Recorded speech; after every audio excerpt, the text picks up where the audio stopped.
Existe uma frase que eu já ouvi muitas vezes, que é comum, né, no mundo do empreendedorismo e tal, que diz: depois você compensa. O que você pensa sobre ela? Quando eu vejo alguém desesperado, batendo no financeiro profissional, eu pergunto: amigo, aonde é que você está indo com tanta pressa? Tanta pressa que tua esposa não consegue te acompanhar, tanta pressa que teus filhos não te acompanham, tanta pressa que a tua saúde está ficando pelo meio do caminho. Onde você vai com tanta pressa que o que é mais importante não está conseguindo te acompanhar nessa tua jornada? Não vos conformeis com esse tempo. E o que está dizendo? Cara, tá na hora de dizer chega. Olha pro teu corpo e diz chega. Olha para esse casamento e diz chega. E não para separar, mas para curar essa relação. Grande parte da mediocridade ou fracasso humano vem porque as pessoas nunca disseram chega.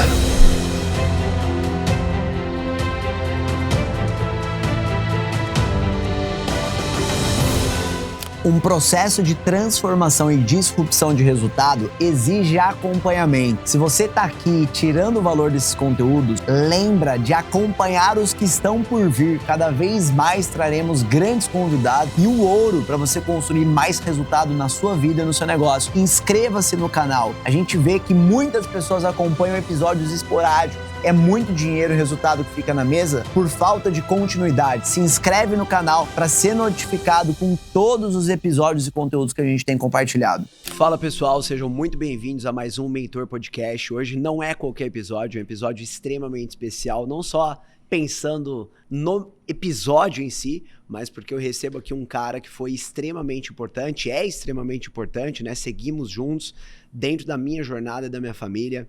Ele que já impactou milhões de pessoas em seus treinamentos, ele é criador e conduz hoje o maior treinamento de inteligência emocional do mundo, né? Além de ter uma baita de uma escola de negócios, faturando dezenas, centenas de milhões e principalmente impactando a vida das pessoas, não só no âmbito negócio, âmbito familiar, emocional, espiritual. Então me ajudem a receber com uma forte salva de palmas todos vocês, Paulo Vieira.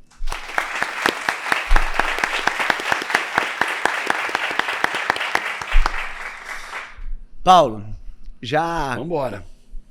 Como te disse, né? Tô muito entusiasmado com esse momento e quero poder levar o ouro, levar realmente direcionamentos, não simplesmente conceitos rasos para as pessoas que nos ouvem. E muitos que acompanham esse podcast já são profissionais de destaque no que fazem, já são empresários, alguns já trabalham dentro do modelo de mentoria. E eu vejo que existe um grande desafio na palavra conciliação. As pessoas acabam se perdendo muitas vezes, dedicando muito do tempo para a expansão e tração de um negócio. Muitas vezes são pessoas que são muito bem vistas aí fora, mas que dentro de casa não estão liderando, não estão governando, não estão fazendo aquilo que deveriam dentro de seus papéis. E eu te fiz uma pergunta muito parecida com essa, aquela vez que estávamos indo no jato, falando sobre conciliação. Então, como uma pessoa faz para conseguir conciliar as áreas da vida para que aquilo que mais importa não fique de lado, mas que também não seja uma muleta para que ela não dê o melhor? É um paradigma, né? Assim, será que o cara consegue crescer, prosperar com equilíbrio nas áreas da vida, né? E aí cada pessoa tem uma definição, porque as pessoas olham para a sua vida e dizem, esse é o que dá certo, é o que funciona. Eu acredito, sim, que dá para prosperar levando todas as áreas da vida juntas. E não é só casamento, filhos, não, todas as áreas, todas as áreas. Eu tenho um amigo que você conhece e ele diz que não existe equilíbrio, né? Eu acredito que existe equilíbrio, mas demanda muito esforço e muito planejamento, né? Então, olhando para mim, Paulo, tua vida é equilibrada em todas as áreas? Em quase todas, né? Então, o teu espiritual é muito forte. E você viu, eu estava te mostrando hoje, meu devocional hoje foi uns 40 minutos, eu e a Camila, lemos 1 Reis 17, Provérbios 25, aqui dentro tem pedido de oração, profecia, aprendizado, a gratidão a Deus, o que eu aprendi hoje. Então eu dedico tempo, e essa é a palavra, tempo e atenção ao pilar espiritual. Eu dedico tempo e atenção aos meus filhos. Eu dedico tempo e atenção à minha esposa. Eu dedico tempo e esse é o patrimônio humano, tempo e atenção. Qual a minha riqueza? Meu tempo e atenção. O que é que eu posso dar mais valioso para meu filho? Meu tempo e minha atenção. que minha esposa mais deveria, pelo menos, esperar de mim? Né? E ela quer isso. Tempo e atenção. Eu tenho pai e mãe vivos. O que eles esperam de mim? Tempo e atenção. Então, o sucesso humano e esse equilíbrio está ligado ao tempo e à atenção. E todos nós temos 24 horas. Todos não temos 7 dias. Todos temos 30, 31 dias. Né? Então, como é que eu gerencio esse meu tempo e minha atenção? Como eu aloco meu tempo e atenção? Porque dizer que você vai ter que danificar uma área da vida para ter sucesso noutra, eu não acredito que seja necessário. Eu acredito que é o que acontece majoritariamente, absurdamente majoritário. Então, Paulo, como é que o teu mas? Cara, meu mas espiritual, tremendo. Relação com meus pais, irmãos, tremendo, de amor, toque, carinho. Tenho 2 irmãos, minha irmã. Relação com os pais da Camila, tremendo, familiares. Com os meus cunhados, sobrinhos, tremendo. Como é que é a tua relação com tua esposa? Tremenda. Filhos, tremendo. Social, lazer, tremendo. Hoje eu estava na academia, nós cruzamos na academia. Você viu que eu estava conversando com um amigo. Sim, com o Thiago. Com o Thiago. Eu conversando com o Thiago, ali eu já perdi meia hora de academia. É que o Thiago não fala, quase não fala. E é uma troca de amor. Sim. É o meu pilar social. E ali eu dediquei amor a ele. Ele dedicou a ele. Nós temos uma aliança de amor e de respeito. Né? E eu abri mão de 30 minutos de academia para estar com ele. Aí, quando entro lá, o irmão dele.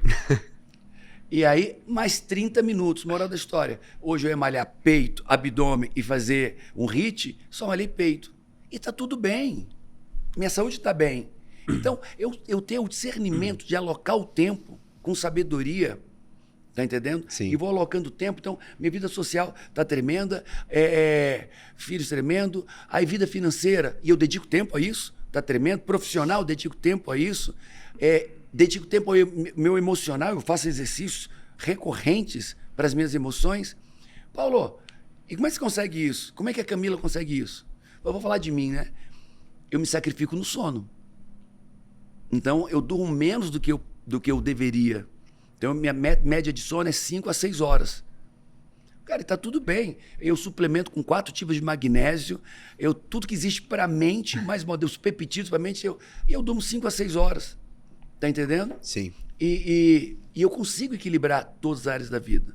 Quando eu vejo alguém desesperado, batendo no financeiro e profissional, eu pergunto, amigo, aonde é que você está indo com tanta pressa? E tanta pressa que tua esposa não consegue te acompanhar. Tanta pressa que teus filhos não te acompanham. Tanta pressa que a tua saúde está ficando pelo meio do caminho. Tanta pressa que você nem sabe mais quem que tem pai ou mãe. Onde você vai com tanta pressa que o que é mais importante não está conseguindo te acompanhar nessa tua jornada? Boa. Então, eu creio que dá sim. Dá sim. Agora, se eu tiver que sacrificar mais do que o meu sono, sacrificar a minha relação com meus filhos, com a minha esposa, então aquilo eu não quero. Legal. Boa. Existe uma frase que eu já ouvi muitas vezes e que é comum, né, no mundo do empreendedorismo e tal, que diz, depois você compensa. O que você pensa sobre ela? É real. Assim, num curto espaço de tempo. Então, eu tenho uma semana mais puxada, e isso acontece. Isso. Eu tenho uma semana mais puxada. Por exemplo, segunda-feira. Semana passada foi muito puxada. Segunda-feira, eu acabo, 10 horas da noite, eu acabei uma mentoria online que eu tenho. Tava minha filha, meu genro e o meu sócio, que é amigo da minha filha e do meu genro. Um sócio que eu tenho na área financeira. E minha filha está grávida e esse rapaz também, a esposa está grávida. E aí foi uma sabatina sobre educação de filhos. Foi um tratado. Eu fui dormir, fui sair dali meia-noite. E o meu pequeno queria saber tudo também. Meia-noite saí dali. Paulo, por que você fez isso? Uma compensação.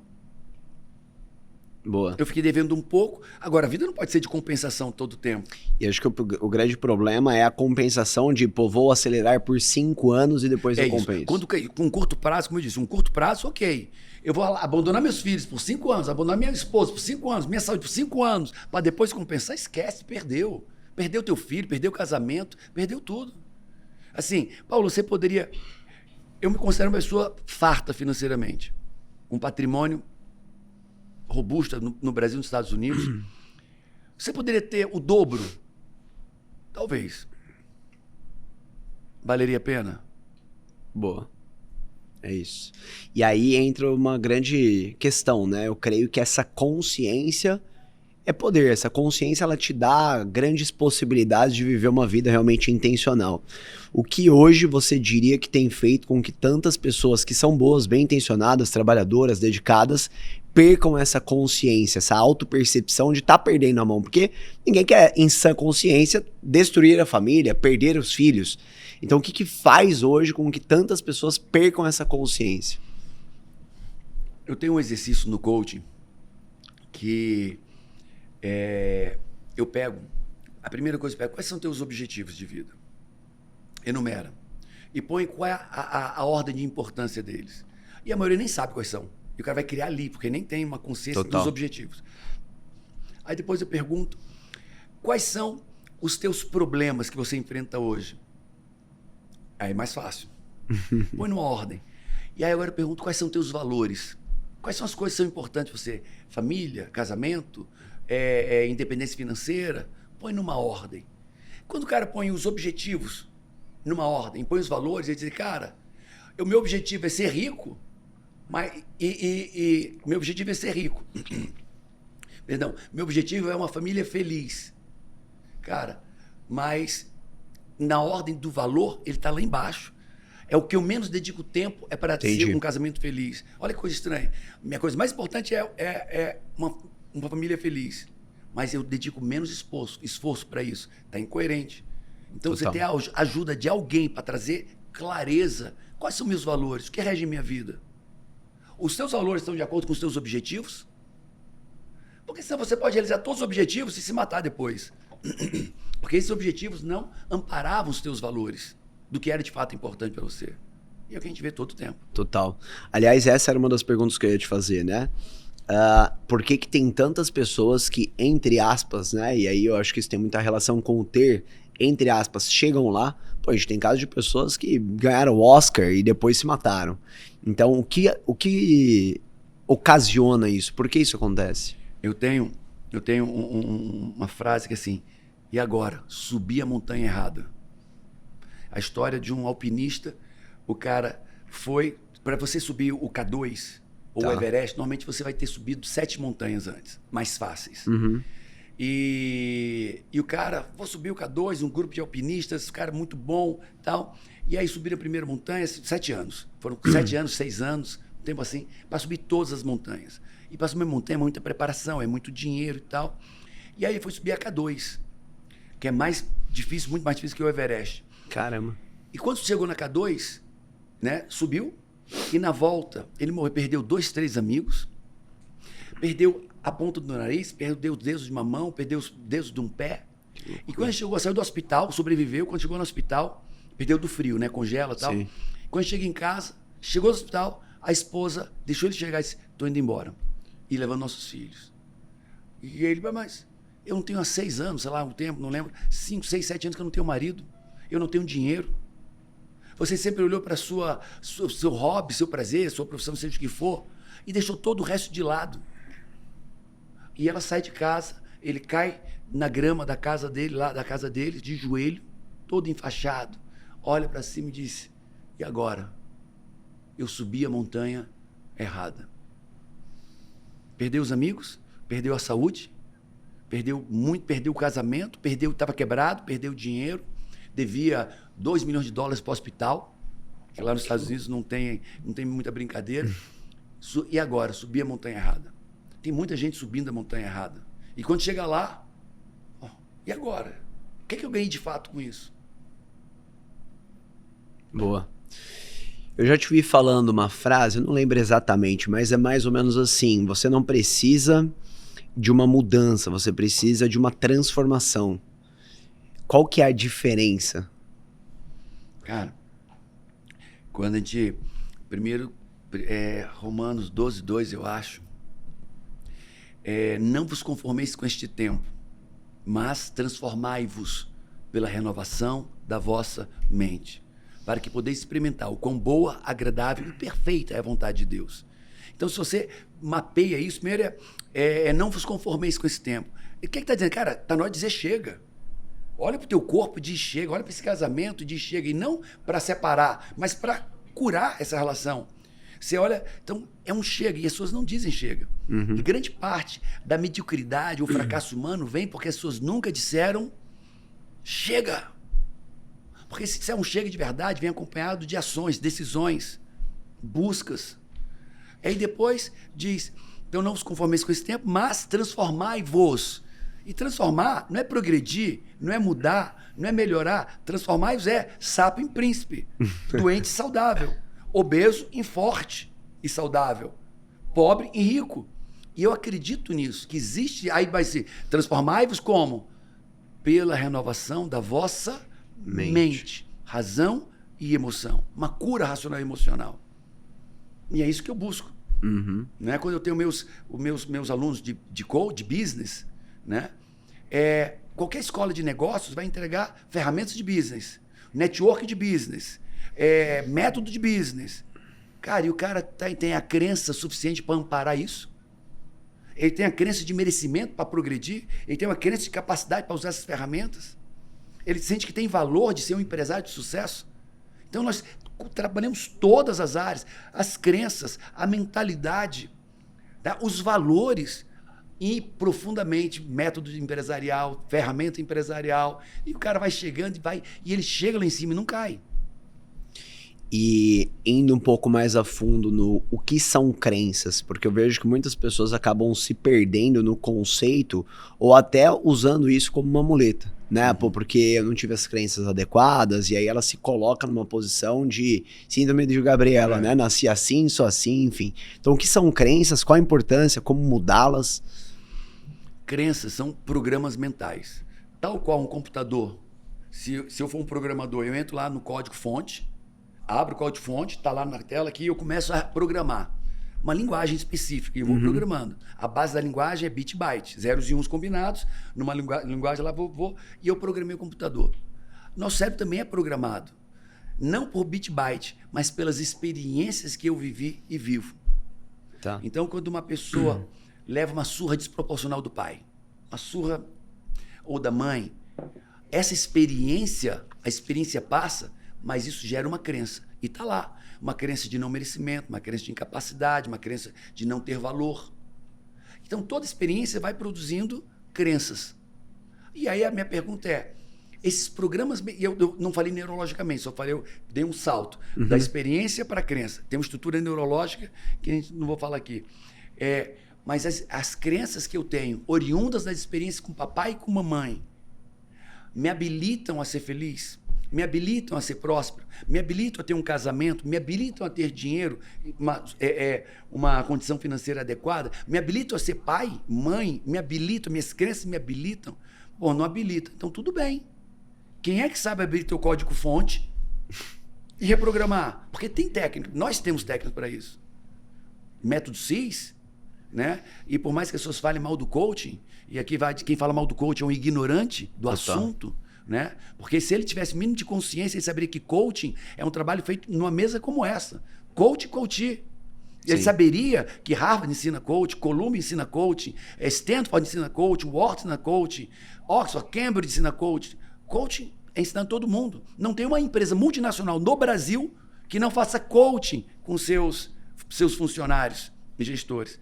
Então, no método do coaching, eu consigo reprogramar as crenças de forma neurológica, profunda. Por isso que pessoas perdem 50, 60 quilos, 100 quilos depois do método CIS. Pessoas saem da pobreza extrema para a riqueza. Quantos casos? E se alguém já fez método CIS, alguém já fez método CIS aqui? É verdade o que eu estou dizendo ou não? E nós vemos pessoas...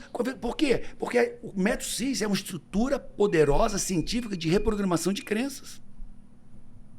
Eu consigo abrir o código-fonte das crenças, dos programas mentais. E aí eu refaço. Então, mas o problema qual é o problema da grande parte da terapia tradicional, dos processos terapêuticos tradicionais? Eles querem mudar a crença, o programa de crenças, com uma linguagem cognitiva, dando uma informação cognitiva. Tá. Ah, você está Você, uma coisa bem básica, você tá gordo, então não coma. Pô, eu sei que eu tô gordo, mas eu não consigo não comer. Você tá maltratando seus filhos, se impaciente seus filhos. Eu sei que eu tô, mas eu não consigo evitar. Não é um problema racional, é um problema emocional. E as pessoas querem mudar as crenças com uma estrutura racional e cognitiva, quando o problema das crenças é uma estrutura emocional. Muito E bom. aí não conseguem êxito. E nós entramos no método CIS usando uma estrutura cognitiva, comportamental, mas profundamente usando uma estrutura emocional, uma reprogramação emocional das crenças profundas.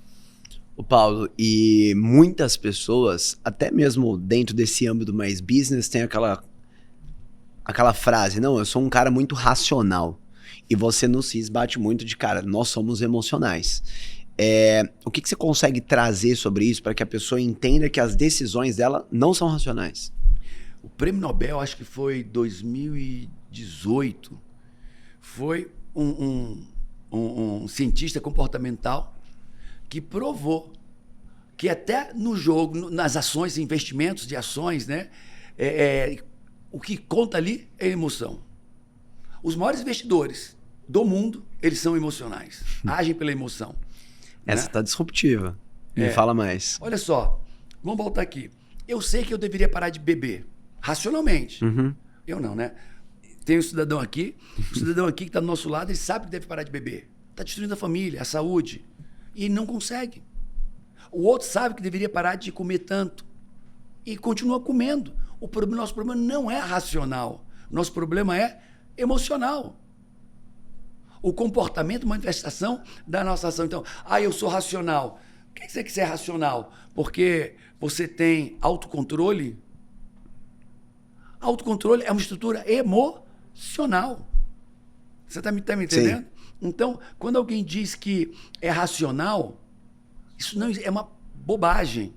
É uma bobagem. Você tem uma inteligência emocional. Você sabe o que é inteligência emocional na minha definição? É quando você consegue colocar a emoção certa. Olha só, que é inteligência emocional. Quando eu coloco a emoção certa, na intensidade certa, naquela circunstância. Paulo, como assim? O cara, vou dar um exemplo que eu uso no método CIS. O cara bateu o carro, levou uma trancada, uma fechada. Qual é a emoção certa? Raiva. O que é raiva? Medo, susto. Ok. Tá correto ter raiva. O cara me trancou. Sim. Tem um susto, tá indignado. Certo. Agora, qual a intensidade disso? Qual a intensidade disso? O que esse cara está dizendo é, Paulo, eu tenho uma emoção bem feita, que eu consigo trazer a emoção certa, na intensidade certa, em cada circunstância da vida. Isso é o que ele diz que é racional? Não. Ele tem as emoções acordadas, as emoções cordatas. Ele consegue ter, por exemplo, pandemia. Nós tivemos uma pandemia terrível. Sim. Teve gente que morreu. E eu perdi 2 pessoas. Não foi pelo vírus, foi com ataque cardíaco. Por quê? 2 pessoas mais idosas, os filhos com medo desesperador trancaram seus pais em casa. Trancaram, ninguém chegava. Para não morrerem. Isolamento de 2 anos, sem ver ninguém. 12 horas, 12 dias, 15 dias, basicamente sozinho, falando só por telefone, quando falava. Paulo, por que esses filhos fizeram isso com os pais? Porque tinham o quê? Medo. Paulo, qual era a circunstância? Pandemia. Vírus. Ok. Era para ter medo? Era. Era para ter medo. Mas qual a intensidade do medo? E levaram o medo a pânico.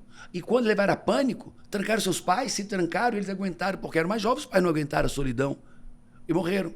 Então, o gerenciamento das emoções não é racional. Boa. E como desenvolver inteligência emocional? Como é que a gente fica forte? Treinando, dando estímulo. Treinando, dando estímulo. A pessoa não vai conquistar a inteligência emocional se ela não der o estímulo certo, na intensidade certa. Quem diz aí? Pelo tempo certo. Pelo tempo certo, pelo tempo necessário. Então, Paulo, se eu nunca tivesse visto uma academia, eu e você, se a gente nunca tivesse, eu ia conseguir dar o estímulo certo na academia? Nunca. Não. Se eu não sei nada sobre dar estímulos nas minhas emoções, eu vou conseguir dar? Então eu vou precisar de um personal. Eu vou precisar de alguém, um técnico, que me ensine a dar os estímulos certos para o meu corpo. Da mesma maneira, eu vou precisar de alguém, um profissional, para me ensinar a dar os estímulos certos, para fortalecer a minha mente, para curar as minhas emoções. Então vai precisar de um profissional. Eu vou ler um livro. Cara, é cognitivo. O livro, a cognição só te ajuda onde tuas emoções estão. A emoção está aqui e tua estrutura cognitiva, racional está aqui. Lê o livro, fiz um curso. Ok, puf, bateu. Teu resultado não passa daqui, porque tuas emoções sempre vão limitar os seus resultados. Eu quero ir além. Se quer, ali mais livro, fiz mais curso. Cresce. Se as emoções não acompanharem, tem queda.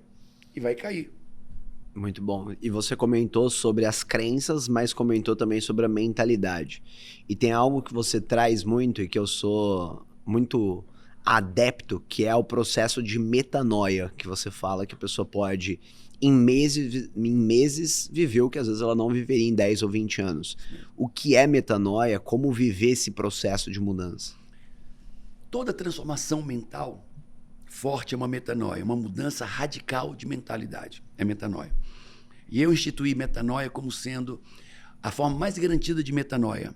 É você estar no lugar certo, com as pessoas certas, obtendo o conhecimento certo, a filosofia de vida certa, a mentalidade certa, os valores certos. Então, quando eu estou no lugar certo, com as pessoas certas, obtendo o conhecimento, o saber, os valores, porque não dá para eu entrar no lugar certo. Eu estou no lugar que não é o que eu gostaria de estar. Não dá para eu entrar no lugar certo, com as pessoas certas, obtendo uma mentalidade, uma forma de viver, uma forma de falar, se eu não me adequar a isso. Então a minha mente, ela vai trazer dentro de mim uma versão parecida com isso. E a velocidade é muito rápida. É muito rápida dessa busca, dessa mudança, dessa metanoia de trazer uma versão parecida com esse lugar, com essas pessoas e com esse conhecimento, vamos falar assim, é muito rápido. 4 meses é uma mudança radical e profunda. Mas qual é o problema? Entendi. Eu tenho que ir para o lugar certo e me conectar com as pessoas certas e obter o conhecimento certo. É isso? É. Mas qual é o problema? A pessoa até busca o lugar certo, mas não se afasta dos lugares errados. Ela até busca se conectar com as pessoas certas, mas continua no mundinho, aquele submundo daqueles relacionamentos doentios. E até busca o conhecimento bom, a fonte boa de conhecimento, mas não abre mão do conhecimento ruim. Entendi. Então, vou para frente, vou para trás. É abdicar mesmo. Quando Deus disse, Abraão, o que ele disse para Abraão? Sai da tua terra e da tua parentela, sai desse lugar e dessas pessoas, e vai para a terra que eu vou te mostrar. Você nunca vai fazer o que eu quero nessa terra. Abraão foi assim, Moisés foi assim, Jesus, com 2 anos, foi para o Egito. Paulo, por que Egito? Porque era o lugar de maior conhecimento de todo aquele mundo, naquela época. Não tinha mais conhecimento do que no Egito. E Jesus foi criado ali, a infância dele. Então, algumas pessoas vão ter que mudar de mesas. Outras pessoas vão ter que mudar de geografia. Real. Muito bom. Paulo, Agora, só me permite. Claro. Você é um mentor, eu sou um mentor.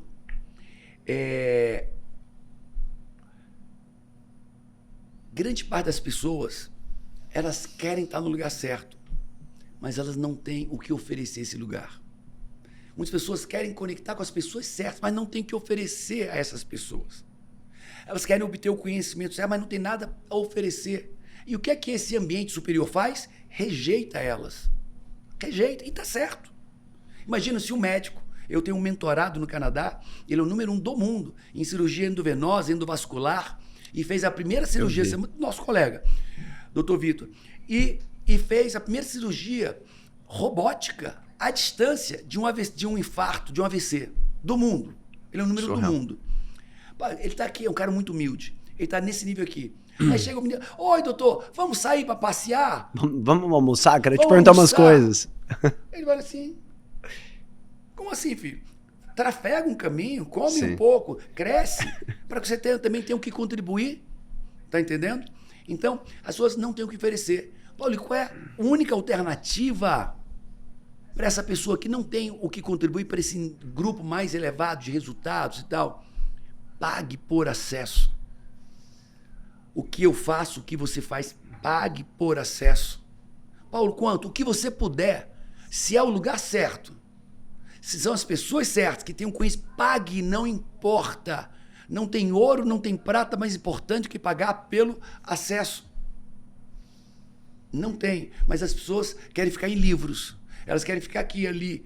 Quando elas tinham que estar naquele lugar, com aquelas pessoas obtendo aquele conhecimento. E vão patinar na vida inteira. Perdão? Vão patinar na vida inteira. Porque acham que o conhecimento só, essa terceira área, o conhecimento liberta. Claro que não liberta, fala bobagem.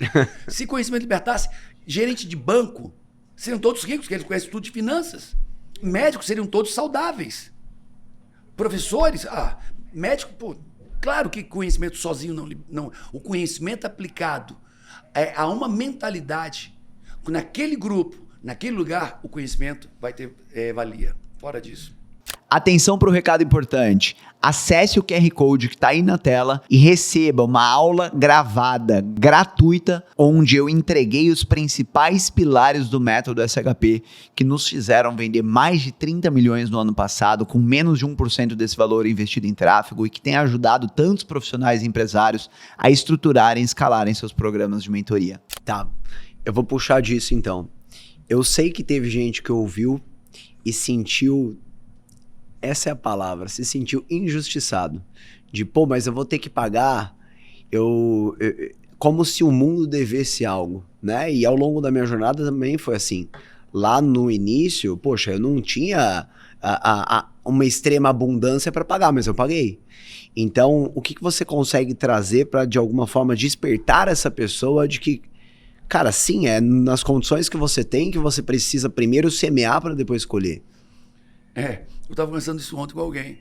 Cara, eu gostei da tua estratégia. Você quer colher onde não plantou. Cara, o único que colhe onde plantou é Deus. Você quer colher onde você não plantou, onde você não semeou? Amigo, não tem jeito, você vai ter que semear, né? Então, tem uma jornada. Pague o preço da jornada. Mas eu não tenho dinheiro. Cara, mergulha no YouTube. Tem coisas de qualidade no YouTube, tem gente séria no YouTube entregando coisas consistentes. Dedica tempo e atenção. Foca no que você quer, foca em quem já chegou lá e vai pro YouTube, vai pro Sebrae. Sebrae tem cursos maravilhosos. Eu não posso pagar. Siga a sua jornada. Quem é você para sair daqui do nível baixo e ir pro nível mais alto assim? Por quê? O que você é? Por que você é melhor do que os outros? Você pagou um preço árduo, eu paguei um preço árduo. E por que esse boneco bonito aqui, ele quer chegar e se conectar com as pessoas que estão no nível extraordinariamente mais alto, sem ter pago o preço, não suou a camisa, não se dedicou? Não é mérito. Total. Então vai para Cuba. Em Cuba, todo mundo está no mesmo nível. Todo no mesmo nível. Tirando o governo, todo no mesmo nível da miséria. E lá você vai ter o mérito de que você quer, de todos.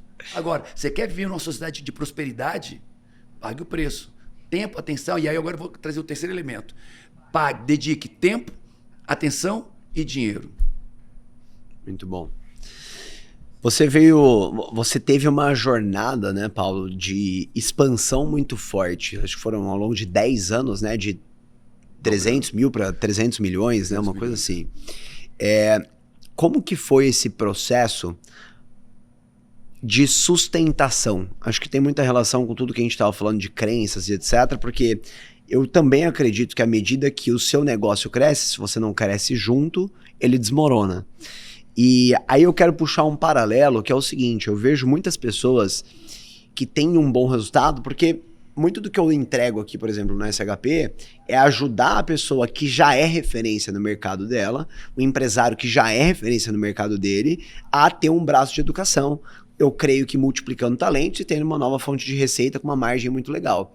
Só que eu observo pessoas que têm esse resultado bom, porque o bom é relativo, né?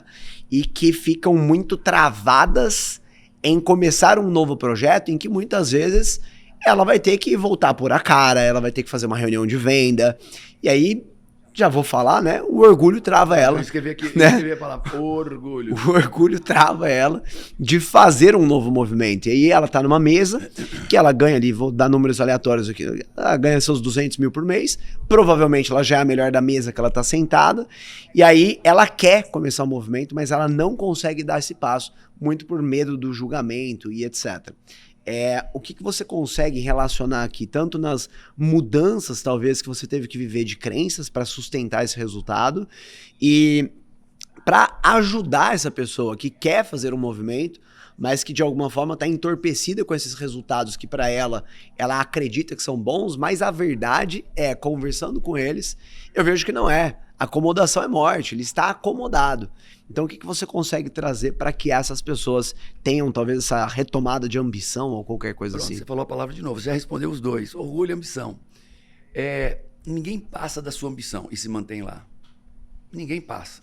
Ninguém. A não ser alguém que seja sustentado por outra pessoa que tem ambição. Tá entendendo? Tá. Se o homem não tem ambição, a mulher vai ter ambição e vai sustentar o homem na ambição dela. Se a mulher não tem ambição, o homem vai sustentar ela bem na ambição dele. Então, ninguém passa da sua ambição. Tá? Então, a primeira coisa é despertar a ambição. E aí eu vou fazer assim. E essa ambição, ela tem um lugar. Tem pessoas, vamos falar um ecossistema. Uhum. Então, você tem que estar dentro de um ecossistema que seja maior que o seu. Por quê? Porque isso vira referência. Vira referência. Se você, o Michael Dell, dos computadores Dell, ele diz, cara, quando eu estou numa sala, que eu sou o cara mais esperto, eu saio dessa sala. Eu saio dessa sala e vou para uma sala onde eu sou o mais bobo. Né? Você não vai me encontrar, nunca me encontrar, em qualquer ambiente que não seja onde as pessoas esperam de mim a minha mentoria, a minha orientação, eu falando. Você vai me encontrar perguntando. Bom, a gente foi no avião. E eu fui para trazer instrução e aprendi, eu acho que aprendi mais com você do que você aprendeu comigo. Tá entendendo? Então, se eu tiver oportunidade, eu vou ficar calado e vou perguntar, e vou aprender, e vou ouvir, e vou anotar. Tá entendendo? Então, você ser ambicioso e ter a humildade para sentar no banco do aluno recorrentemente e ouvir todas as pessoas. Né? Eu tenho um grupo com os maiores caras da internet. Lá parece que eu sou uma criança boba. Tá entendendo? Provavelmente poucos, ou muito poucos, têm o patrimônio que eu tenho. Patrimônio líquido que eu tenho. Mas eu sou bobinho. E as pessoas falam, eu pergunto, e as pessoas falando, eu vou perguntando. E as pessoas veem a minha verdade em querer aprender. Cara, eles se empenham em me ensinar. E eu aprendo pra caramba com eles. E em qualquer lugar que eu esteja. Tá entendendo? Ambição é o próximo, o primeiro passo. O segundo é ecossistema. E o terceiro, cara, é humildade, que é o contrário de orgulho. Cara, se você for... E nesse orgulho, é o dinheiro não subir a cabeça. Cara, o que eu já vi, gente, ninguém nunca caiu que não seja por orgulho. Imagina, o cara... Porque o dinheiro e o sucesso, ele não muda um caráter, ele manifesta o caráter. Então você pega um cara adúltero e agora ele sabe que ele tem dinheiro para contratar artistas globais. Tá entendendo? Estou falando de forma pejorativa, Sim. Não é isso, mas pessoas famosas, Sim. pessoas... e sabe que isso existe também. Cara, agora eu tenho... Antes eu não tinha, agora eu tenho dinheiro. Cara, se ele for adúltero, ele vai pagar. Teve um cara na internet, agora que eu reagi, né? Dizendo que todo homem, alfa, todo homem é adulto. Eu disse que, caraca, eu sou alfa, eu sou ambicioso, eu sou provedor, eu mato com facilidade alguém que ameaçar minha família, eu mato com facilidade quem ameaçar minha família. E o cara disse, eu não sou adúltero. Tá entendendo? Então, eu reagi a isso para... Cara, vai que o cara convence. Pô, eu tava em crise aqui, será que eu sou... eu sou adulto também, então eu vou... Então, se o cara tem ambição, vive no ecossistema certo e consegue se manter humilde, cara, o crescimento é ininterrupto. Muito É bom. ininterrupto. Muito bom. Paulo, você tem aprofundado muito em algo que eu creio que é muito poderoso, né? Que é o orgulho. E muitas vezes eu vejo pessoas, de novo, dedicadas, comprometidas, pessoas boas, mas com grandes problemas no casamento, com grandes problemas no negócio, dentre outras coisas, por conta de orgulho. Você consegue trazer um pouco mais de tudo que você tem vivido dentro desse tema? Olha, são muitos anos estudando sobre orgulho de forma neurológica, de forma comportamental, emocional e espiritual. toda mazela humana, todo problema humano, todo caos humano vem, eu entendo, eu creio, eu acredito que vem do orgulho, né? Eu tenho 26 anos nessa profissão, de coaching, de treinador, de mentor, e eu nunca vi um homem, uma mulher cair que não fosse por orgulho, nunca vi um empresário cair que não fosse por orgulho, eu nunca vi um pastor cair, se perder que não fosse por orgulho, eu nunca vi ninguém fracassar que não seja por orgulho. Só que as pessoas olham para a palavra orgulho, aí dizem, mas acho que eu sou uma pessoa tão boa, sou uma pessoa tão generosa, sou uma pessoa... acho que não sou orgulhoso assim. Só que ele não sabe que orgulho é apenas uma placa, que atrás dessa placa tem vaidade e orgulho, autossuficiência e orgulho, impaciência e orgulho, invulnerabilidade, eu não errei, foi culpa dele, é orgulho, desobediência e orgulho, mentira e orgulho. Aí quando você começa a ver o que é orgulho, tem mais de 30... O orgulho se manifesta de mais de 30 maneiras diferentes. E aí quando você começa a dizer, caraca, como eu sou orgulhoso. Ou eu vou moer esse orgulho, ou eu vou destruir minha vida. Vou destruir meu casamento. Não perdão é orgulho. Não dizer obrigado com forma farta é orgulho. Não pedir por favor é orgulho. Não dizer, eu não sei, é orgulho. Então, são tantas manifestações. E quando a pessoa tabula isso de forma mais técnica, diz, cara, eu sou orgulhoso. Deixa eu pegar alguns exemplos aqui, Paulo. Quando a gente volta ali, vou falar os 3 exemplos em seguida.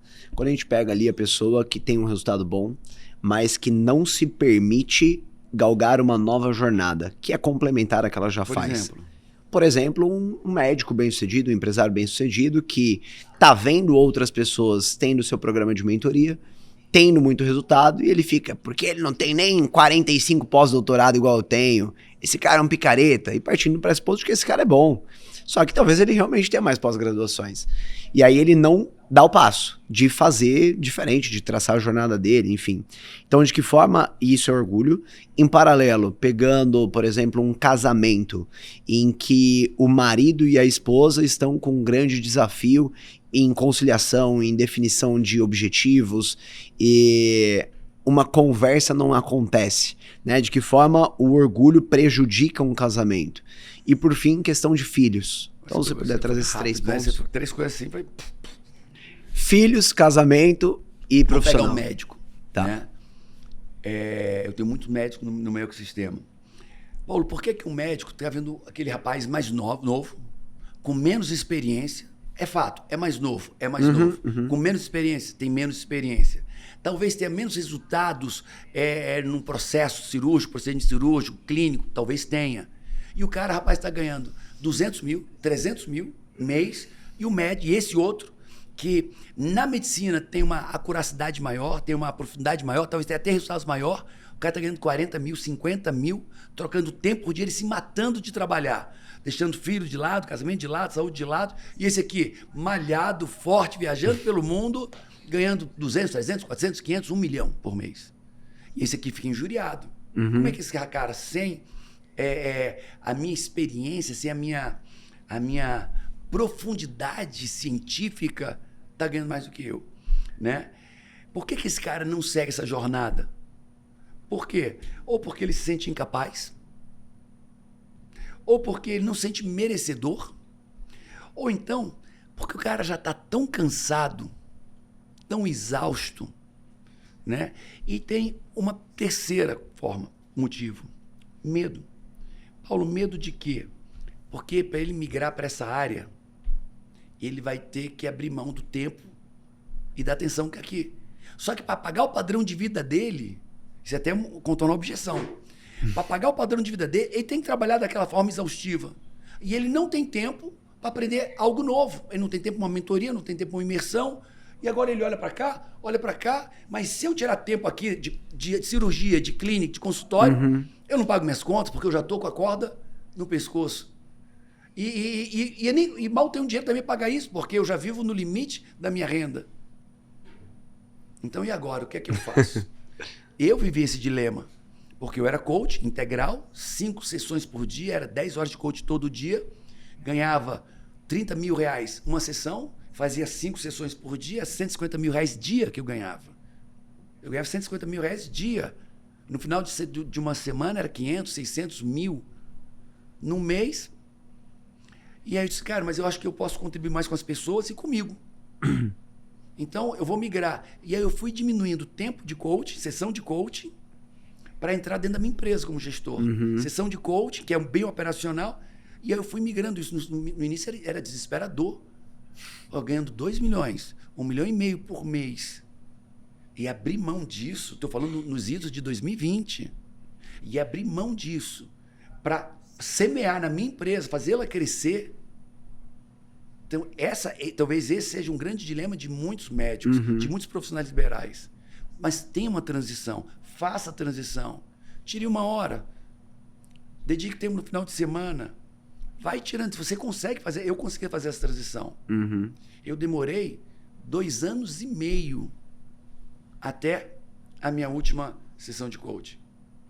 E hoje eu não faço mais coaching. Boa. Segundo exemplo, casamento. De que forma o orgulho impacta o casamento? Cara, a primeira forma eu acredito que seja com invulnerabilidade. Eu não errei. Você poder dizer rapidamente, me perdoa, amor, eu errei. Cara, isso é extraordinário. Orgulhoso não consegue dizer eu errei. Uma mulher orgulhosa, um homem orgulhoso, se ele erra, vai ter confusão, brigou e tal, e depois ele vai tentar amenizar, passar panos quentes, mas não consegue dizer, me desculpa, me perdoa. E quando diz, me perdoe por qualquer coisa, quem diz me perdoe por qualquer coisa é um mau caráter. Tá entendendo? Me perdoe por qualquer coisa. Cara, qualquer coisa, você me ofendeu, você disse isso, você fez aquilo, agora me perdoe por qualquer coisa, isso é coisa de mau caráter. Você quer ser verdadeiro? Me perdoe porque você disse isso de forma errada, você fez isso e aconteceu isso. Quando a pessoa conseguir pedir perdão, desculpa, exatamente pelo seu erro, é uma cura extraordinária. E esse casamento vai ser feliz. Boa. Pedir perdão pelos seus erros. Quando eu erro com a Camila, eu entendo, na minha métrica do orgulho, a única coisa que mói o orgulho é humilhação. A auto-humilhação. É eu me humilhar. Né? Então, quando eu erro com a Camila, eu peço logo 3 vezes, amor, desculpa. Por isso. Não, amor, tá bom. Aí eu olho nos olhos dela, mas me desculpa mesmo. Ah, tá bom, amor. Amor, me perdoa. Eu quero levar essa auto-humilhação ao máximo. Porque se eu moer meu orgulho, eu me torno humilde. Se eu me tornar humilde, eu vou errar muito menos. À medida que eu vou me tornando humilde, eu vou errando menos. E você só vai ser humilde e matar o orgulho com auto-humilhação. E é o que ninguém quer, né? Sim. Ser criticado, confrontado, exposto publicamente. Ô Paulo, olhando para a questão filhos, eu vejo muitos bons empresários que até por muitas vezes estão em bons ecossistemas, né, pensando em resultado e etc., estão vivendo um processo de mudança de mentalidade, estão mudando suas crenças e aí, poxa, conseguindo crescer, dentre outras coisas, mas parece que essa pessoa não combina com essa pessoa dentro de casa. E aqui eu tô falando principalmente com relação a filhos. Então, como alguém que tá ouvindo a gente, entendendo a importância das crenças que são formadas, entendendo a importância da mentalidade, da inteligência emocional, como ajudar os nossos filhos a terem essa base que é tão importante para uma vida realmente próspera? Eu vou falar 2 coisas, tá?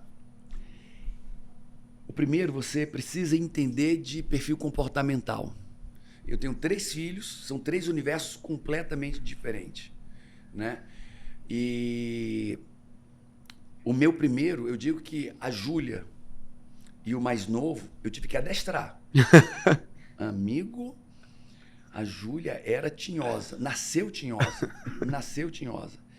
E eu tive que ir domando ela, literalmente domando ela. O meu pequenininho, eu disse, filho, você não vai fazer isso. E ele é obediente, né? A Júlia, com 1 ano, não tinha nada de obediente. E o meu é obediente. Ele gosta de cumprir regras. Então eu disse, filho, não faça isso, filho. Ok, pai, eu não vou fazer isso. Tá entendendo? Ele finaliza me dando uma ordem. Ele é obediente, mas como ele quer mandar, ele finaliza dando uma ordem. Né? Então, entender de perfil. Aí eu tenho o do meio. O do meio, ele é estável. Então, o tempo dele é diferente. Enquanto aqui eu tenho 12 marcações no meu relógio, o dele tem 24 marcações. O dia dele tem 48 horas. Ele gerencia o tempo de uma maneira diferente. Ele é bonito, ele é atleta, malhadíssimo, luta Muay Thai, faz uma faculdade nos Estados Unidos, passou com bolsa lá, mas o tempo dele é desesperador. Se eu não entendesse de perfil, ele sendo estável, ele precisa pensar, ele precisa raciocinar, ele precisa deglutir, sentir o que ele vai decidir. Se eu quiser destruir com ele, assim, ele está programado para fazer uma coisa, filho, agora vamos mudar. É quase uma agressão. É uma agressão. Mas peraí. Eu me planejei, eu pensei, você quer fazer isso aqui, pai? É o perfil dele. Então, entender de perfil me poupou de muita dor em relação aos meus filhos. Me poupou, quer dizer, poupou eles, deu esmagá-los. E tem muito pai que esmaga filhos porque pro pai o padrão de certo é ele, o perfil dele. Se eu sou acelerado, meu filho tem que ser acelerado. Se eu sou dominante, meu filho tem que ser dominante. Se eu sou detalhista, bem conforme, bem organizado, meu filho tem que ser assim. Cara, não é. E quando você entende perfil, você gerencia isso e vai direcionando os filhos para um equilíbrio dos seus perfis. Mas se você não souber, você vai amassar seus filhos. Então, perfil é a primeira coisa. Boa. Entender de perfil e respeitar o perfil deles. Não como uma desculpinha para ser bagunceiro, não como uma desculpinha para fazer coisa errada, mas entendendo o perfil e sabendo até onde você pode levar aí cada um deles. A segunda coisa são identidade, crença de identidade. O que eu trabalho desde sempre com meus filhos? Eu quero filhos ambiciosos. E trabalho para eles serem ambiciosos. Querem mais. Tem que querer mais. 2, eles serem persistentes. Cara, não pare no meio do caminho. Quem para no meio do caminho não chega em lugar nenhum. Ontem, o meu filho, o pequeno, ele ama robótica, ele ama Lego. E ele passou 2 anos para construir uma McLaren desse tamanho. Cara, é complexo o carro. E foram 2 anos. Caramba. Ele tem 10, começou aos 9. Mas todo tempo, filho, e aí? Ela ficava dentro de um cesto de vime, o que estava montado, o que faltava montar. Filho, ontem eu gravei com ele. Ele acabou ontem essa McLaren, e aí estava na cama para dormir, estava no meu quarto antes de dormir, e aí botou, eu filmei, não sei nem se apareceu isso. Apareceu? Ele finalizou essa McLaren ontem, 2 anos, mas ele sabia, você não tem perigo de você não finalizar, você pode demorar. Mas você vai fechar essa McLaren, porque filho meu não para no meio do caminho. Nessa segunda-feira eu estava com a Júlia, né? Negócio de filho, criação de filho, e estava falando sobre isso. A Júlia fazia karatê, pai, vou parar karatê. Não, você passa essa fase, muda de aí depois a gente combina o que você vai fazer. Ah, pai, eu estou no 2º ano do ensino médio, vestibular, vou parar o inglês. Não, você vai ter proficiência total em inglês, você não vai parar, filho, esquece. Então, primeiro, ambição. 2º, não parar no meio do caminho, persistência. E o 3º, integridade, verdade e caráter. Se você ensinar os seus filhos, eles vão ter sucesso. Se você não amassar seus filhos, querendo que eles sejam igual a você, e se você criar experiência, não dizer, você tem que ser ambicioso. Pô, pai, tu quer que eu seja ambicioso e tu não é? Você tem que ser persistente. Pô, pai, tu quer que eu seja persistente e tu não é, pai? Pai, você quer que eu seja íntegro, verdadeiro? Você vive mentindo para todo mundo, dizendo que está chegando, não está chegando. Se você tem coerência e cria experiência aos seus filhos, um estilo de vida ambicioso, persistente e íntegro, verdadeiro, eles vão ter sucesso. Não importa se eles vão vir de uma comunidade carente, se eles vão ter sucesso. E o sucesso não é só financeiro, é sucesso de vida. Sim, total. E para quem nos ouve e está com a decisão tomada de dedicar tempo e atenção para conduzir os filhos para que eles sejam mais fortes, enfim, quais são os principais tipos de atividades ou como ele dedica esse tempo e atenção? É só brincando? O que ele tem que fazer? É bem profunda essa sua pergunta. Vou trazer um número meu. Então, não tenho compromisso nenhum de ser uma verdade, eu não tenho estudo para isso. Tá. Mas eu tenho certeza que o bicho de estimação de qualquer pessoa aqui recebe mais carinho e afeto do que o filho. Nossa. Tenho certeza. Tenho certeza. Tenho certeza. Tá entendendo? O cachorro, o gato, recebe mais afago, mais carinho do que seu filho. Então, eu tenho um pastor alemão que eu estou em casa e ele está do meu lado, né? É uma aliança bem forte, eu e ele. E eu fico medindo, cara, esquece aqui, meu filho está no colégio, você está aqui, você vai ganhar mais carinho que meu filho, não. Né? Eu fico meio gerenciando isso, né? Porque passa desapercebido. Passa desapercebido. Então, esse é um primeiro ponto, cuidado com isso. O segundo ponto é, se você conseguir dedicar 15 minutos a 30 minutos por dia, de tempo e atenção ao seu filho, da maneira dele, não da sua, ele vai ser uma criança forte. 30 minutos, 15 a 30 minutos. Não é na cama com você, não é, no escritório com você, não é indo fazer supermercado com você, não é fazendo a sua brincadeira, é a brincadeira dele, do jeito dele. Se você dedicar 15 a 30 minutos por dia para cada filho, eles vão ser felizes. E claro, 15 a 30 minutos com qualidade, né? Tempo, Sim. atenção, amor, limite, amor, pertencimento, eles vão ser felizes. Mas na verdade, cara, na nossa sociedade, filho não tem nem, eu creio, não tem nem 2 minutos de atenção, tempo e atenção dos seus pais. Ah, mas eu dei banho dele. Não é de dar banho que eu estou falando. Ah, almoçamos na mesa. Não é almoçar. Até porque a mesa já é uma cura tremenda. A mesa tem um poder tremendo, a mesa cura. É o tempo brincando a brincadeira dele, ouvindo a história dele. É no chão. É com Lego, o carro ontem do Lego. Tá? Ontem com o Daniel, o que é que nós estávamos fazendo? Ele estava contando umas histórias. Pronto. Ele é apaixonado por Star Wars. Aí tem uma nave Star Wars. E ele começou a falar como é que ele faria aquela navezinha de metal pequenininha da Star Wars voar. E ele falou de combustível, ele falou disso. Eu falei, mais de 30 minutos ele montando uma nave Star Wars em miniatura. Aí a gente foi procurar na internet drones, microdrones, né, para ele ter ideia como é que ele ia montar. Depois fomos para drones da CIA, que parece inseto, de espionagem. Mas eu viajei com ele, do jeito dele, tá entendendo? Então, ali foi uns 40 minutos, 1 hora, vivendo o mundo dele, o interesse dele. Se um pai der 15 minutos disso, de novo, não é dar banho, não é botar para comer, não é vestir, não é pentear o cabelo, é com ele. Porque todo esse resto é obrigação do pai. É viver o mundo do seu filho. Ele pode ter 1 mês, ele pode ter 30 anos, 20 anos. Se você dedicar 15 minutos por dia ao seu filho, ele vai ser forte. E como você vê a questão de rede de apoio? Então, o que é delegável e o que não é delegável dentro desse aspecto? Primeira coisa que a gente tem que entender é que a nossa sociedade, ela não vive a regra natural. Tá. Ela não vive muita regra natural.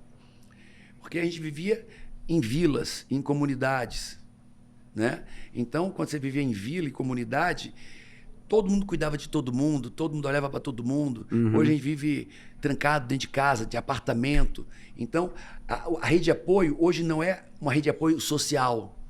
Porque você morava perto da tia, que tinha um primo, que tinha isso, que todo mundo brincava junto e a tia estava ali quando a mãe saía. Então, hoje é trancado. Então, você tem que importar uma rede de apoio. Vai ter que trazer a tua mãe para dentro da tua casa, uma babá para dentro da tua casa, alguém para dentro da tua casa. E isso é necessário. A babá da Júlia, da minha filha Júlia, que tem 22 anos, vai ser a babá do filho da filha da Júlia, que nasce daqui a 6 meses. Posso só puxar um gancho? Claro. E aí, se você puder até amarrar, porque é uma das coisas que eu e a Mayara a gente conversa, né? Por exemplo, pegar um dia à noite que as crianças vão estar com a babá pra gente poder cultivar o relacionamento e sair pra jantar, por exemplo, né? Então, só pra complementar a pergunta. Até onde você usa com sabedoria ou não. Então, nós sempre tivemos babá. É a babá. Foi a babá da Júlia, do Matheus e do Daniel. Tem desafios? Tem. E eu boto na balança. E quando eu boto na balança, no meu estilo de vida da Camila, por exemplo, nós vamos para Gramado, vamos ter mentoria em Gramado. A babá vai no avião Porque o Daniel vai no avião. E aí eu tô dentro de uma sala de treinamento. Ele vai ficar com quem em Gramado? Trancado numa sala, trancado num quarto, trancado num tablet? Não, já criei toda uma estrutura para ele passear, para ele viver Gramado. Entendeu? E sem ela, que nós confiamos completa e integralmente, não teríamos essa chance. Então, muitas mães, eu vou falar de uma opinião minha, tá? Minha. Tem mãe, eu tenho uma sobrinha, ela tem a vocação de ser mãe. Ela tem formação acadêmica, pós-graduação acadêmica, trabalhou com o meu irmão, né? Para o meu irmão, numa empresa do meu irmão, filha dele. Então, ela nasceu para ser mãe. E hoje ela é mãe, tem 3 filhos, ela é mãe. Filhos lindos, bem criados, ela é paciente, ela é amorosa, ela tem sucesso. Agora, se botar outra mulher como mãe de horário integral, ela vai matar os filhos. É grito, impaciência, berro, puxa cabelo, os me se esgoelando. Tem gente que não tem habilidade para fazer isso. E aí ela, como mãe integral, 24 horas, é muito pior do que se tivesse alguém ajudando. Não, meus filhos eu vou cuidar. Cara, se você tem uma vocação para ser mãe de horário integral, isso é lindo. Lindo. Mas se você não tem, amiga, construa uma rede de apoio que você vai destruir seus filhos com a própria mão. Você vai destruir seus filhos com impaciência, grosseria, rispidez. Ainda destrói o casamento. Porque quando o marido chegar, tá descabelada, desgrenhada, com raiva, brincando com o marido, porque dá moral nesse menino. E aí é o caos. E porque não quis pedir ajuda. Sim. E aí eu vou dizer, isso pra mim, se você não tem vocação de mãe, isso é orgulho.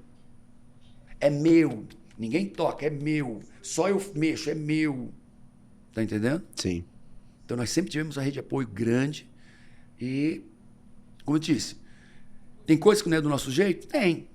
Mas quando eu ponho na balança,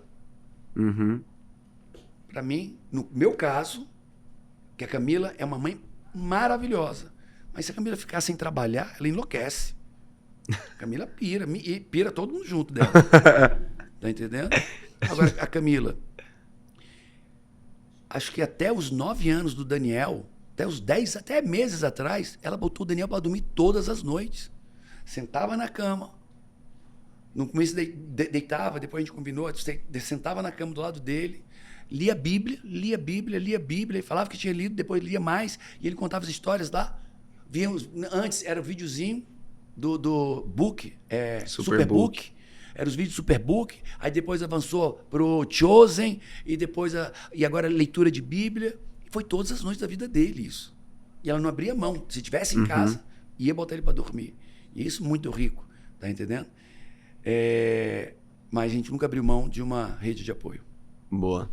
Paulo, se encaminhando já pro final, a gente vê, você trouxe inclusive bastante nesse último Método CIS que eu participei, sobre a epidemia do celular. E o que você acredita para nós que trabalhamos muito com o celular, né? Que são os principais pontos de atenção, principais colaterais que isso acaba gerando, seja no casamento, seja para com os filhos, e o como lidar. Eu não sei se você, depois de um determinado momento você sai de perto, enfim, o que você me traz, tanto de colaterais que possam acontecer, que você tem visto, quanto como lidar? A dopamina, né? Esse hormônio dopamina tem 2 circuitos. Um circuito motivador, que te faz querer crescer, que te faz querer progredir. Tem um circuito inverso, que é o do vício. E a nossa sociedade já tinha seus problemas, e agora com o vício na tela, e muito mais. Quando você pega uma pessoa, um menino, um homem, uma mulher, uma criança, e está aqui vendo um vídeo, né? Vamos dizer que seja... Aí ele fica passando o vídeo para cima. Aí está vendo um vídeo. Aí passa para cima outro vídeo. Por que ele faz isso? Porque o vício da dopamina é a perspectiva positiva futura. Como assim, Paulo? Ele está no vídeo, ele já quer saber se o próximo é melhor, é mais entusiasmante. Aí ele passa. Então o vídeo pode ser muito bom, mas se não tiver entusiasmo, ele passa. E aí o cérebro busca o melhor. E ele está passando. E cada vez que vem o melhor, prazer, entusiasmo. Chega um momento que não tem pai que ganhe do entusiasmo no celular. Não tem mãe, não tem relacionamento, não tem amizade, não tem jogo de futebol. Nada ganha da próxima fase. Seja no game, seja nos vídeos. Nada ganha dessa próxima fase. Dá mais estímulo, é mais estimulante, é mais entusiasmante. E aí acabou. Agora, essa pessoa, que pode ser um homem, pode ser uma criança, seja no game, seja nos vídeos passando para cima, o game passando de fase e o vídeo passando para cima, ele vai estar agora trancado num quarto, não sabe mais se socializar. Porque como é que são jovens? Antipáticos, inseguros, depressivos, zangados, mal-humorados, desobedientes. É um padrão. É um padrão. E vai ter gente que tem isso e está sendo diagnosticado com TOD. Transtorno positivo desafiante. Não, é porque ele não sabe mais se lidar com as pessoas. É entusiasmo demais aqui. O pai não traz entusiasmo. O pai vai trazer ordem. O pai vai trazer normalidade. A mãe vai trazer normalidade. Carinho. Que carinho? Eu lá quero carinho. Eu quero saber qual é o próximo vídeo. Eu quero passar de fase. Porque dá uma dopamina. E você está perdendo seu filho. Ou está perdendo seu próprio casamento. Porque isso é vício. É vício igual da cocaína. É vício igual do álcool. Só não vai casar fisicamente o mal da cocaína, nem fisicamente o mal do álcool. Mas é um vício tal qual, e pernicioso e prejudicial tal qual. Tá. Mas aí vou especificar, então, para quem tem crianças menores, que ainda estão em fase de, até... Vou dar meu exemplo. A Isis, que é a mais velha, tem 5 anos. Então, pensando ainda nesta etapa, o que fazer para que eu não perca os meus filhos para a tecnologia? O que você me traz? Não fala assim, não perca meus filhos para a tela. Para a tela. Né? Seja a tela do game, passar de fase, seja a tela do vídeo, passar o próximo. Né? Não tenha. Evite. Daniel, ele tem um canal no Instagram, tem, acho que é 30 mil seguidores, tá entendendo? E não tem celular. Tem celular. Tá entendendo? Esse foi um conflito com a Camila. A Camila adorava dar game pros meninos. E eu adorava tirar o game dos meninos. Né? E tentar estabelecer um rigor, uma regra. Né? Então, ou você regula isso na sua vida e na vida dos filhos, ou vai ser devastador. Vai ser devastador. Boa. Né? Vai ser devastador na casa, no lar, no futuro. Então, nós temos uma geração de idiotas. Uma geração de idiotas, verdadeiros idiotas, que não tem futuro, que não tem jeito. Os idiotas trancados no fundo do quarto, mal-humorados, zangados, depressivos, fracos emocionalmente, completamente despreparados para enfrentar o mundo. Porque eles vivem no prazer dopaminérgico e quando eles saem dali, qual é a frustração num vídeo? Cara, não tá ruim, eu passo. Não tá bom, eu passo. É zero frustração. Qual é a frustração no game? Passo, porque se eu não passar de fase, eu recomeço e começo a crescer de novo. Não tem frustração, não tem problema, não tem dor. Agora, tira essa pessoa e vai enfrentar o mundo real. Não enfrenta. Não enfrenta. Não vai ser provedor. Cara, é uma geração caótica. Paulo, e para fechar, eu vou te perguntar bem prático, porque é algo que eu já te ouço falando há muito tempo e que para nós foi muito importante, que é sobre as experiências que você precisa proporcionar para os seus filhos. E aí são 7, né? 7. E você traz 4 muito como base, né? Isso. Quais são essas 4 e como desenvolver? Eu vou voltar, acho que foi a primeira pergunta que você me fez, tá. Que é das crenças. Quem produz as crenças são as experiências. Então, se são experiências, que tal eu trazer as experiências primordiais para intencionalmente trazer para os meus filhos? Trazer para minha esposa? Trazer para os meus funcionários as experiências primordiais. Tá? Então, qual é a primeira experiência? Pertencimento. O filho precisa sentir parte. Ele precisa se sentir parte. Porque se ele não se sente parte, ele está à margem. Se ele está à margem, qual é a consciência que ele tem? Marginal. Tá. Quantos pais da classe média, esse menino só anda com marginal, com delinquente, mas ele já era marginal dentro de casa. Ele queria estar no núcleo, papai e mamãe não conseguia. Papai estava ocupado, mamãe estava no celular, papai estava trabalhando, mamãe viajando. Ele queria fazer parte, ser pertencente e não conseguiu. Ele acreditou que ele estava à margem de pai. Amigo, se ele está à margem de pai, acredite que ele vai estar à margem da sociedade, à margem da esposa, à margem do marido. Ele aprendeu a ser marginal. Então, a primeira experiência que nós devemos cultivar intencionalmente nos nossos filhos é o pertencimento. E eu e a Camila fazemos isso, assim, muito forte. Eu saio com um filho, eu saio com os 3 filhos, Camila sai com um, Camila sai com os 3, individualmente cada um. Nós saímos todos juntos. Camila sai só comigo, Camila sai só com a Júlia, eu saio só com a Júlia. Você está entendendo? Sim. Nós temos em casa 2 vezes a semana. Só que domingo e algum outro dia. Só quem entra na nossa casa é a nossa família. Não tem perigo, é a nossa família que entra na nossa casa. E ali é tempo de mesa. Brincamos, jogamos, assistimos pouca televisão, vídeos nesse momento, jogamos, brincamos, ficamos na piscina, e só nós. E nesse dia tem a melhor comida, ou a comida preferida de todo mundo, tem o melhor talher, ou o talher preferido. O melhor é para esse núcleo, para que todos saibam que fazem parte disso. O segundo, primeiro é pertencimento, o segundo é importância. Eu vi um rapaz falando, essa besteira de pagar festa cara para filho de 1 ano, cara, não tive nem energia para responder aquela bobagem. Ai, me perdoe se eu não vou reagir, não. Se são as experiências que formam as crenças, e não a cognição, não a racionalidade, aquela experiência, imagina, aquela criança está na festinha dele, não é dele a festa. E quem está com ele no bolo de parabéns, papai, mamãe, irmão, vovô, vovó. Do outro lado tem bolo, uma mesa farta. Farta na medida de cada classe social. Sim. Uma mesa farta. E aí estão os amiguinhos do colégio, os priminhos, os tios, e todos estão fazendo aquele parabéns para ele. Cara, essa experiência onde ele é importante vai ser fundamental. A experiência de 1 ano, 2, 3, do aniversário, do desaniversário, vai ser fundamental lá para ele saber que ele tem valor, para saber que ele tem valor. Então, criar momentos onde aquela criança se sente importante é fundamental. É fundamental. O Matheus chegava para mim, chegava 11 horas de casa. Pai, vamos jogar War? Vamos. Aí eu disse, filho, papai vai chegar às 7 horas, a gente joga. Pai, quando chegar, joga. E nesse dia, especificamente, cheguei 11. O Matheus tinha uns 10 anos. Onde é que ele estava? Na mesma sala, com o War montado para jogar. Pai, você prometeu, né? E lá em casa, prometeu, cumpra. Integridade, verdade, caráter. Eu disse, vamos, exausto, vamos jogar. A Camila, de jeito nenhum.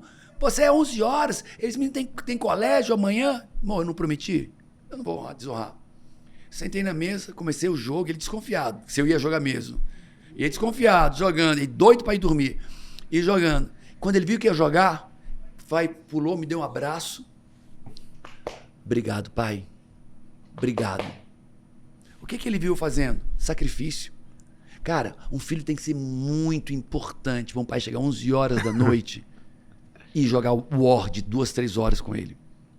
Ele descobriu, pela experiência, ele entendeu que ele era importante. Muito bom. Tá entendendo? E eu sabia que ele não queria jogar. Então, pertencimento, importância. Depois, conexão de afeto e amor. Beijo, abraço, elogio, validação. Intenso. Ai, Paulo, vamos ficar mufinos. Não, porque a 4ª experiência é limite. Limite. Cara, não é não.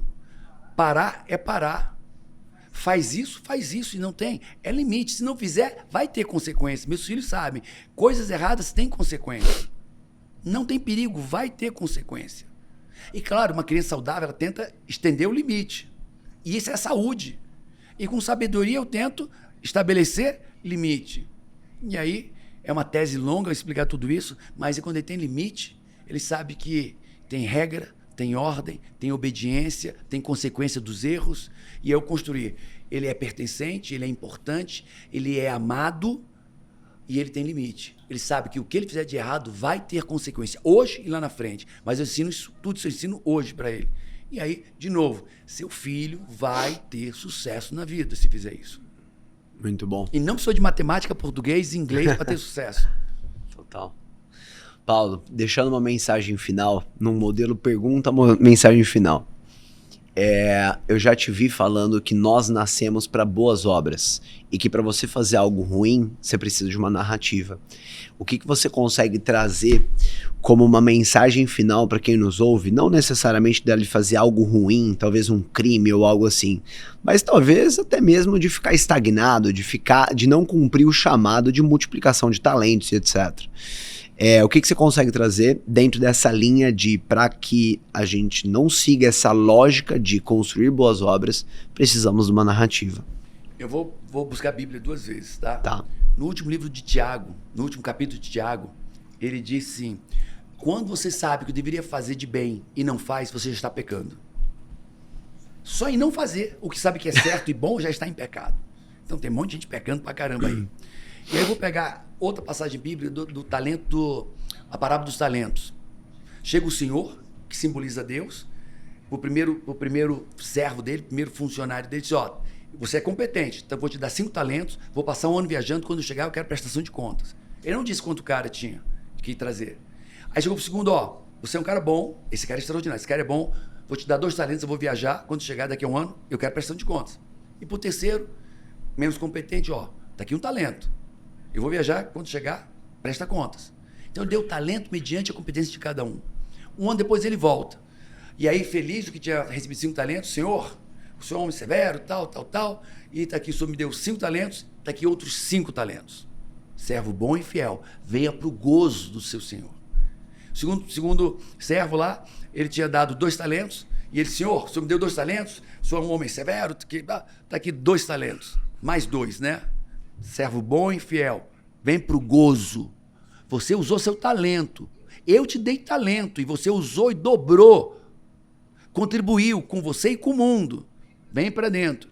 Aí pro terceiro, ele disse: Senhor, o senhor é um homem que semeia onde não planta, olha, colhe onde não planta, só Deus faz isso, colhe onde não planta, um homem severo, tal, o senhor me deu um talento, e eu enterrei o talento, eis aqui o seu talento, você me deu. Servo mau e infiel, antes você tivesse dado para os banqueiros me pagarem pelo menos os juros. Sai daqui, sai de perto de mim e vai lá, para longe, servo mau, porque eu te dei talentos, não te cobrei mais do que você poderia dar, e você não deu o que você poderia ter dado, o melhor que você poderia ter dado. E é assim que eu vejo pessoas cheias de talento, presas nas suas crenças, presas nos seus traumas, na sua acomodação, na sua falta de ambição, e não gera riqueza, não gera vida, não gera contribuição, não gera serviço, porque não vivem minimamente seus talentos. Muito bom. Vai pro inferno. Gente, uma salva de palmas. Paulo Vieira.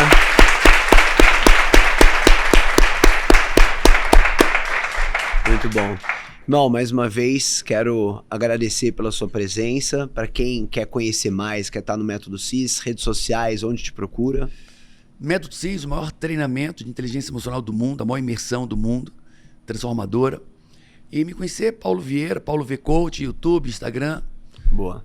E Deus abençoe. Amém.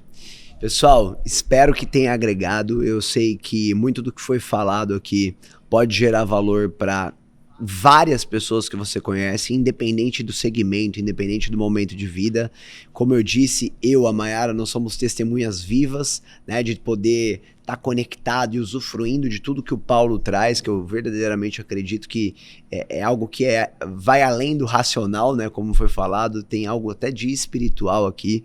Então o meu convite é para que você esteja, para que você vivencie, para que você vá no Método CIS e compartilhe esse vídeo com todo mundo que pode tirar valor, que eu tenho certeza que vai ser uma grande disrupção para muitos que você conhece. Tamo junto e até o próximo episódio. Uau!